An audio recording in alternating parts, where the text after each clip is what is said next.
Tema homili saya pagi ini tentang akhir zaman. Bapak, Ibu, saudara-saudari yang dikasihi Tuhan,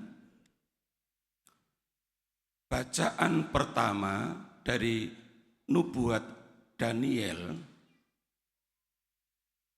bab 12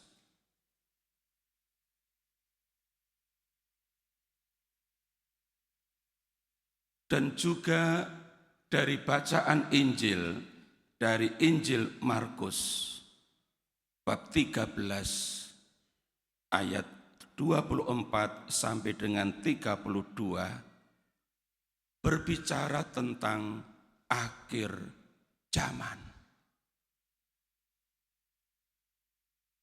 Diingatkan bahwa akhir zaman pasti akan terjadi.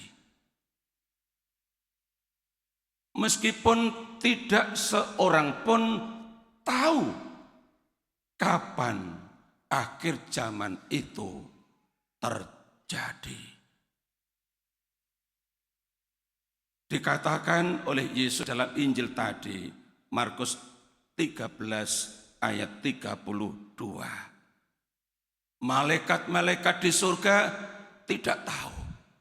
Yesus sebagai putra Allah tidak tahu. Hanya Bapa yang tahu. Bapak, Ibu, saudara-saudari yang dikasihi Tuhan, sekalipun hanya Bapa yang tahu kapan akhir zaman akan terjadi. Namun berkaitan dengan akhir zaman, kita mesti tahu. Dan salah satu hal yang harus kita tahu, sebagaimana diberitahukan oleh Yesus, dikatakan dalam Injil tadi. Di ayat 26 dikatakan, pada waktu itu, maksudnya adalah pada waktu akhir zaman terjadi, orang akan melihat putra manusia. Yang dimaksudkan adalah Yesus. Datang dalam awan-awan dengan segala kekuasaan dan kemuliaannya. Ini yang akan terjadi. Orang akan melihat Dia datang dengan segala kekuasaan dan kemuliaannya. Lalu ayat berikutnya, dan pada waktu itu pun Ia akan menyuruh keluar malaikat-malaikatnya. Keluar dari mana? Keluar dari surga. Dan akan mengumpulkan orang-orang pilihannya dari keempat penjuru bumi, dari ujung bumi sampai ke ujung langit. Lebih jelas lagi Bapak Ibu, dalam bacaan pertama dari nubuat Daniel bab 12 tadi. Saya bacakan di ayat 2. Apa yang terjadi pada akhir zaman. Banyak dari antara orang-orang yang telah tidur di dalam debu tanah akan bangun. Sebagian untuk mengalami hidup yang kekal. Sebagian untuk mengalami kehinaan dan kengerian yang abadi, yang kekal. Bapak Ibu, ini nubuat Daniel. Namanya nubuat belum terjadi, tapi akan terjadi dan pasti terjadi. Maka sekarang kita mumpung masih hidup, coba Bapak Ibu Saudara-saudari bayangkan bahwa badan wadah kita ini sudah menjadi debu tanah. Entah karena waktu meninggal dikremasi atau dikubur dan sudah menjadi tanah.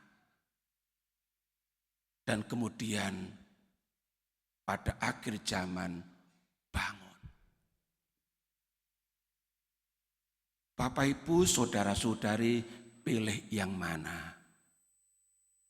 Bahwa waktu itu setelah bangun ingin mendapat hidup yang kekal atau mengalami kehinaan dan kengerian yang kekal. Pilih mana? Waktu sudah mati nggak bisa milih loh ya. Sudah tidak bisa milih. Tapi sekarang masih bisa milih. Mau pilih yang mana? Ingin hidup yang kekal atau mengalami kehinaan dan kengerian yang kekal? Gimana? Mau pilih yang mana? Setiap pilihan akan ada risikonya. Seperti apa dan bagaimana? Saya akan tunjukkan kata-kata Yesus. Ya, kata-kata Yesus dalam Injil Yohanes. Dalam satu perikop panjang, Yohanes bab 5. Perikop panjang yang diberi judul Kesaksian Yesus tentang dirinya. Saya bacakan ayat 28 dan 29. Yesus omong tentang orang-orang yang pada waktu itu sudah menjadi tanah. Tapi pada akhir zaman akan dibangunkan untuk satu pilihan, hidup yang kekal atau kehinaan dan kengerian yang kekal. Saya bacakan begini. Janganlah kamu heran akan hal itu, sebab saatnya akan tiba bahwa semua orang yang di dalam kuburan akan mendengar suaranya. Suara Yesus.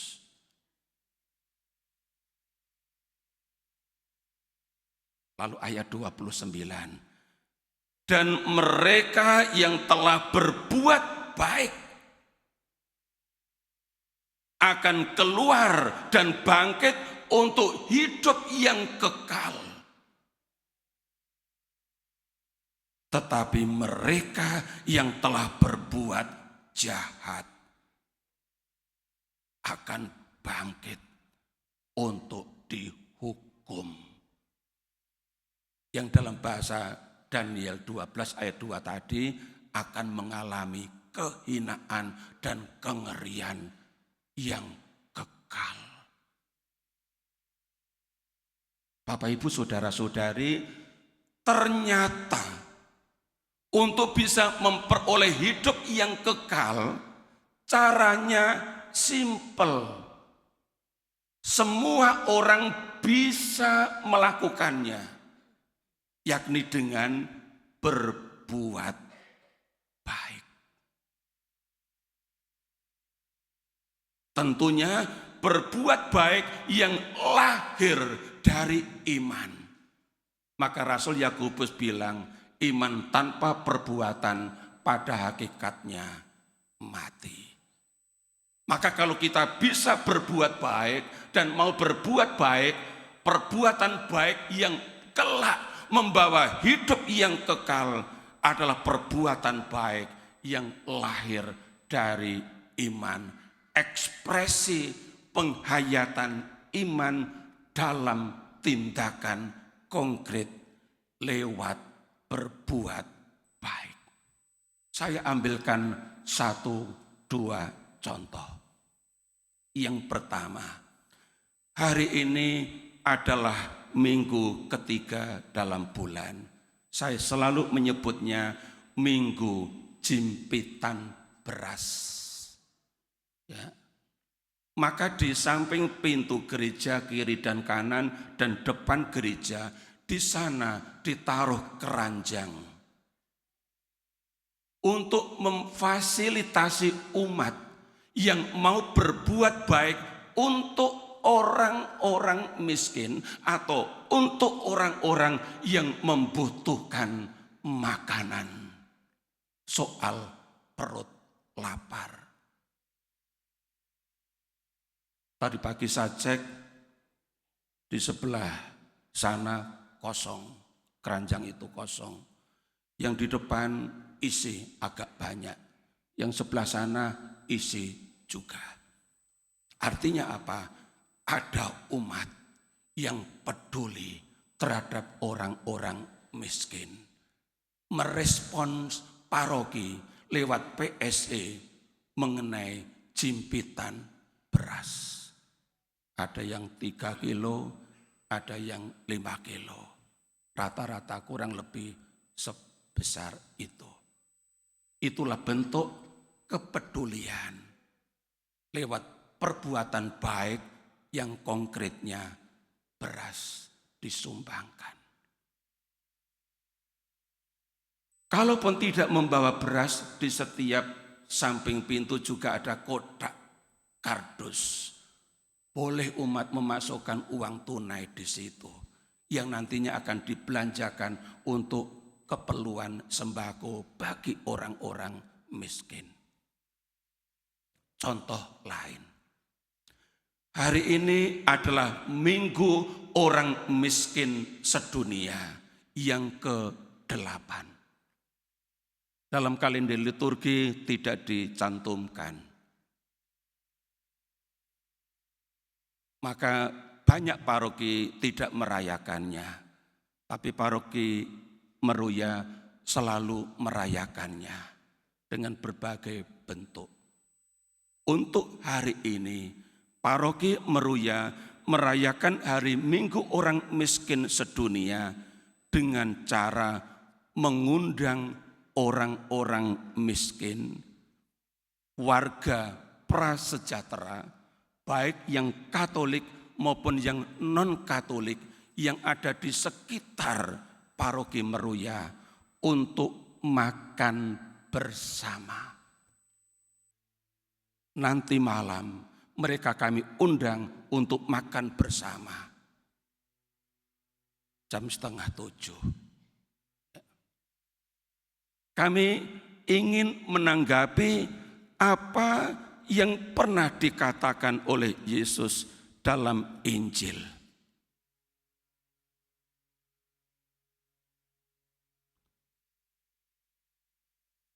Dalam Injil Markus bab 14 ayat 13, Yesus bilang begini, apabila engkau mengadakan perjamuan, undanglah orang-orang miskin, orang-orang cacat, orang-orang lumpuh, dan orang-orang buta. Dan engkau akan berbahagia karena mereka tidak mempunyai apa-apa untuk membalasnya kepadamu. Sebab engkau akan mendapat balasnya pada hari kebangkitan orang-orang benar. Apa itu balasnya? Hidup yang kekal. Bapak, Ibu, saudara-saudari, lewat berbuat baik, apapun bentuknya, sekecil apapun bentuk perbuatan baik itu, ternyata bisa menjadi berkat, mengantar orang itu untuk beroleh hidup yang kekal. Karena itu, Bapak, Ibu, saudara-saudari yang dikasihi Tuhan, mari kita tanggapi bersama pesan Injil hari ini. bahwa kita kelak akan menghadapi akhir zaman. Dan selain itu kita tentu ingin memperoleh hidup yang kekal. Dan untuk itu salah satu cara untuk mendapatkan hidup yang kekal adalah berbuat baik kepada siapapun. Rasul Paulus dalam suratnya kepada jemaat di Galatia bab 6 ayat 9 menulis begini. Janganlah kita jemu-jemu berbuat baik. Karena apabila ia sudah datang waktunya, yang tadi dalam Injil dikatakan, ia anak manusia akan datang dengan kekuasaan dan kemuliaannya. Kita akan menuai. Perhatikan sekali lagi ya, janganlah kita jemu-jemu berbuat baik, karena apabila ia sudah datang waktunya, kita akan menuai. Menuai hidup yang kekal itu. Di ayat 10 Paulus memberi nasihat. Karena itu selama masih ada kesempatan bagi kita, masih hidup maksudnya, masih sehat, masih bisa beraktivitas, marilah kita berbuat baik kepada semua orang, tetapi terutama kepada kawan-kawan kita seiman.